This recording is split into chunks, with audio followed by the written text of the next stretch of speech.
Assalamualaikum warahmatullahi wabarakatuh. Hai sahabat Budi Kemuliaan, kembali lagi dalam acara podcast Bincang Sehat Budi Kemuliaan. Senang sekali saya Rizky bisa menyapa sahabat Budi Kemuliaan yang selalu saya harapkan dalam keadaan sehat dan baik. Pada hari ini kita akan berbincang mengenai bagaimana cara membersihkan wajah dengan baik dan benar. Yang sudah pasti hari ini saya ditemani oleh narasumber saya, Dr. Nugrah Cesar, SPDV. Halo dokter. Halo. Assalamualaikum warahmatullahi wabarakatuh. Waalaikumsalam. Mana dok kabarnya hari ini? Alhamdulillah sehat. Alhamdulillah sehat. Dok, dengan adanya polusi di Jakarta beberapa belakangan ini yang sangat cukup ekstrim, mungkin kita membuat podcast pembahasan pada siang hari ini dengan bagaimana cara membersihkan wajah yang baik dan benar, supaya kita lebih tahu mungkin dengan cuaca yang sedang tidak baik-baik saja, kita jadi lebih aware terhadap diri kita. Bagaimana sih dok cara kita membersihkan wajah yang baik dan benar, seperti itu dokter? Ya, betul. Sekarang kan lagi banyak polusi ya. Betul. Tentu saja itu kan mempengaruhi kebersihan wajah kita. Ya. Jadi penting banget nih podcast pada hari ini.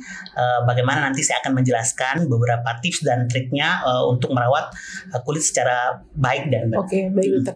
Dengan keadaan polusi yang seperti saat ini, setelah kita ketahui bahwa kita sebagai orang awam tuh banyak beberapa tipe kulit ya dok ya? Ya betul. Nah itu mungkin apakah ada perbedaan cara kita membersihkan wajah dengan kulit yang berminyak, kulit yang kering mungkin, atau kulit yang beruntusan gitu? Ya betul. Kalau kita tahu sih sebenarnya secara garis besar kulit manusia itu dibagi dari dua tipe. Rata-rata ya.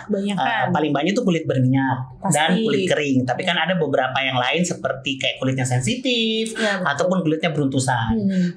Dari kulit berminyak dulu ya. Jadi kalau kulit berminyak itu pertama kita membersihkan wajahnya, kita pilih sabun baik cair ataupun batang dengan pH yang tinggi. Nah, kenapa dengan pH yang tinggi? Karena kulit yang berminyak itu cenderung memiliki sebum yang banyak. Nah, dengan sabun dengan pH yang tinggi, dia akan membantu untuk mengangkat sebum tersebut. Nah, terus kan pembersihan wajah kan tidak hanya dengan sabun. Betul. Pertama kita bisa dengan sabun, selain dengan sabun kita bisa menggunakan milk cleanser. Hanya kalau untuk milk cleanser, kalau untuk kulit yang berminyak, apalagi yang berminyak ekstrim banget, nah disarankan tidak dipakai. Milk cleanser itu lebih disarankan untuk kulit yang kering. Tapi kalau seumpamanya dia berminyaknya biasa aja masih bisa dipakai. Terus pasti kan banyak orang bertanya, kira-kira kandungan apa nih di sabun itu yang bagus untuk kulit berminyak? Betul banget tuh dok. Biasanya paling penting kalau kita beli produk, apa yang harus kita lihat tuh dok? Ya betul. Nah biasanya itu banyak yang bertanya seperti itu. Biasanya sih dokter-dokter menyarankan dengan kandungan asam salisil.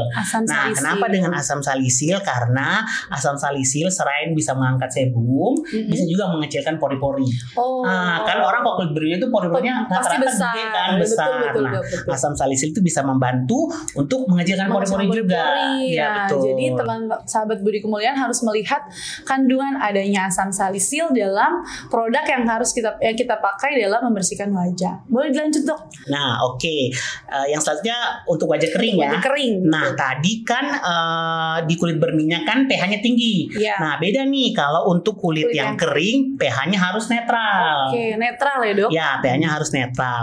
Dan untuk penggunaan milk cleanser sangat disarankan sekali. Karena kan kulitnya itu biasanya itu kering tuh, jadi dia butuh moisturizer. Nah itu bisa diambil dari milk cleanser. Itu untuk pembersihan aja ya. Nanti kan moisturizer juga ada di belakang, bisa dipakai juga. Nah untuk moisturizer ini disarankan untuk yang heavy moisturizer. Heavy moisturizer itu apa? Jadi dia bentuknya itu lebih padat. Jadi dia bentuknya krim karena kandungan ceramide, fatty acid dan kolesterol itu 1:1. Jadi dia teksturnya itu lebih padat. Nah bagaimana nih dok kulit berminyak? Kulit berminyak juga bisa pakai moisturizer. Hanya dia sifatnya yang light moisturizer, yang seperti apa kayak lotion. Jadi kayak lebih cair dibandingkan dengan kulit kering dia agak lebih padat. Betul. Pakainya krim. Oke dokter. Seperti itu. Kalau untuk yang kulit sensitif dok, Ya. Atau dia sama? Kalau kulit sensitif tuh kayak gini nih, semuanya dok saya pakai produk ini nih, terus tiba-tiba muncul jerawat nih Jok. Oh beruntusan. Atau tiba-tiba beruntusan gitu ya, dok, bener-bener. atau mungkin cuma flashing, kemerahan sewajah-wajah, atau ada yang kayak nusuk-nusuk, kayak tusuk-tusuk, perih-perih gitu ya dok ya. Atau hanya gatal. Jadi itu tipe kulit yang sensitif. Jadi harus diperhatikan tuh.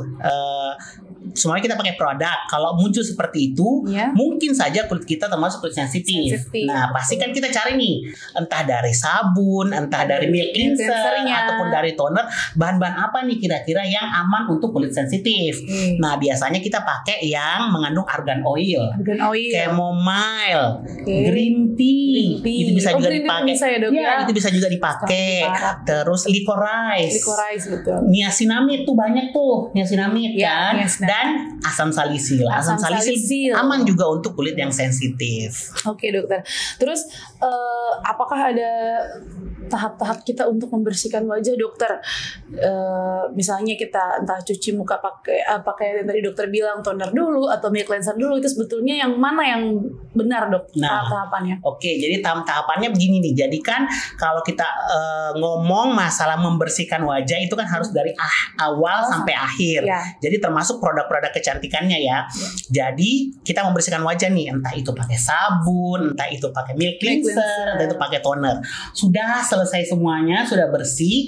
Nah, semuanya kan ada itu pasien yang ada produk untuk matanya, eye serum, eye cream. Nah, setelah bersih dikeringkan, pakai dulu produk matanya. Produk mata. Nah, setelah itu sekitar 5-10 menit setelah kering ini sudah meresap bagus, baru pakai krim malam, krim pagi, atau dapat krim-krimnya apa, itu baru bisa dipakai. Setelah menyerap, setelah serum eye cream itu.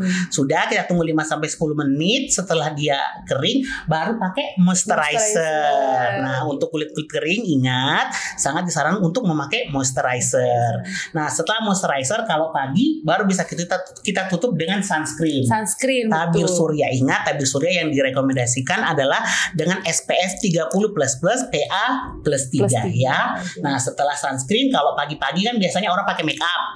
Bisa tuh pakai make up, bisa ditutup make up segala macam. Nah, kalau malam biasanya kan tuh pakai serum kayak retinoid, serum-serumnya itu bisa dipakai. Totol jerawat juga itu bisa dipakai setelah moisturizer tersebut. Oke dokter. Wah, infonya sangat manfaat banget dok, karena kita selama ini kan cuma biasanya ya, apalagi kalau ibu-ibu zaman sekarang tuh udah kenal banget sama yang namanya skincare zaman sekarang ala Korea dok. Kan?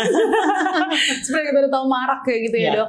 Terus saya sering dengar tuh dok, ada yang namanya double cleanser, ada yang triple cleanser. Nah, itu apa tuh dok bedanya dok? Nah, ini juga banyak yang salah persepsi ya. Jadi ada pasien saya yang datang, dok saya udah double cleansing nih, tapi kok tetap aja dia jerawatan. Ternyata setelah saya tanya double cleansingnya apa nih maksudnya?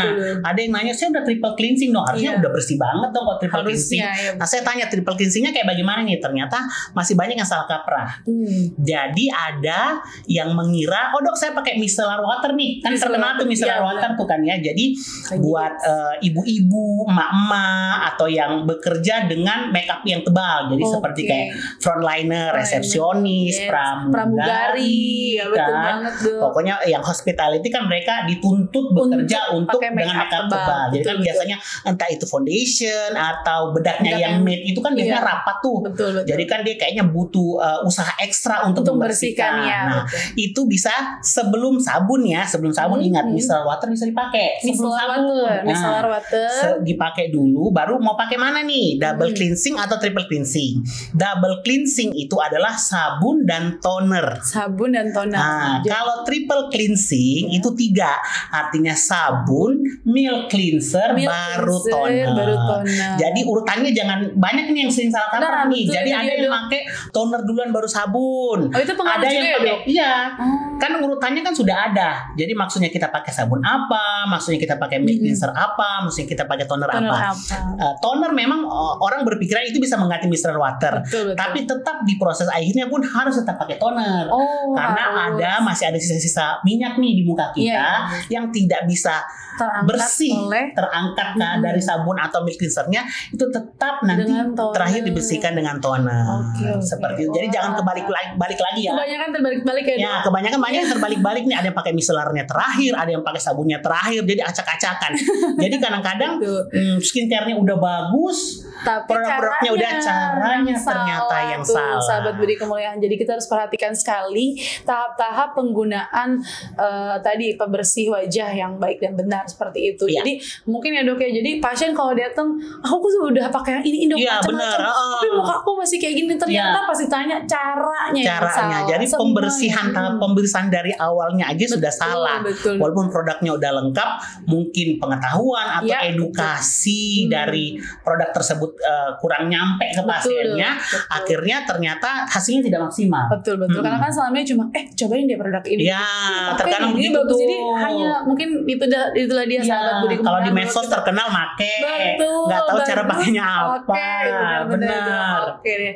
Aduh, alhamdulillah, terima kasih banyak dok. Kita sudah banyak banget dapat materi. Ada beberapa pertanyaan nih dokter dari sahabat Budi Kemuliaan yang bisa ditanyakan. Pertama dari Ulis Rianti dokter. Berapa kali cuci muka yang ideal untuk masing-masing tipe kulit, terutama di era-era zaman sekarang dok? Polusi ya dok, apalagi kan ya. Oke, kalau sebenarnya sih tidak ada patokan yang jelas sebenarnya mau cuci muka berapa kali sehari. Kalau kita umat muslim kan pasti wudu kan ya. Tapi kan kita membahas tentang pencucian yang maksimal, mencuci wajah yang maksimal. Jadi seperti saya jelaskan, pakai sabun, pakai milk cleanser, pakai toner. Nah, yang ideal adalah 2 kali. 2 kali dok. Pagi dan malam. Ini urutannya yang lengkap ya. Urutannya yang lengkap.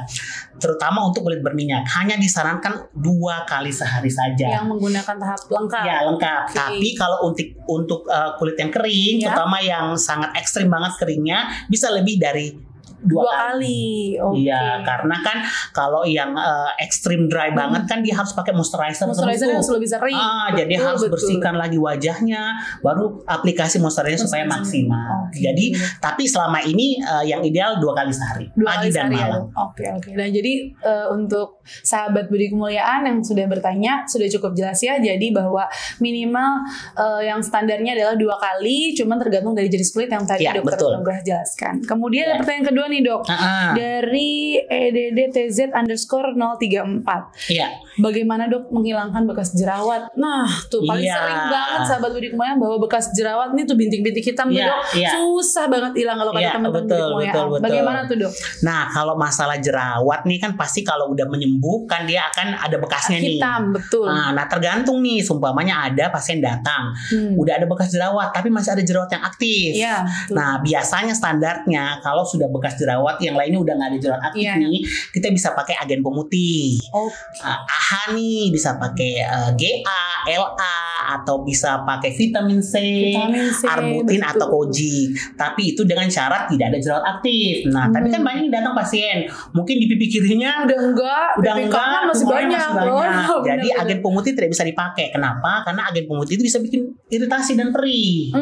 Nah, sebaiknya dihindarkan. Kalau memang mau menghilangkan bekas jerawatnya, bisa cari kandungan entah sabun atau serum yang mengandung niacinamide dan tea tree oil. Jadi 2 tuh pilihannya yang bagus, sekaligus merawat kulit yang berjerawat, bisa juga menghilangkan bekas-bekas jerawatnya. Nah, seperti itu.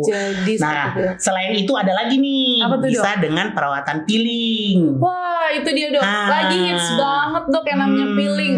Setiap kita kayak muka aku gini, peeling aja deh mendingan gitu ya dok ya. Betul. Itu kira-kira bisa kita kerjakan peeling itu kapan dok waktunya? Sebenarnya peeling bisa dikerjakan kapan saja. Hanya kan memang ada syarat-syarat. Seumpamanya ini kalau kita mau peeling minimal 2 hari sebelumnya kita nggak boleh pakai krim malam. Kenapa kita tidak boleh pakai krim malam? Karena peeling ini kan pengelupasan kimiawi. Betul.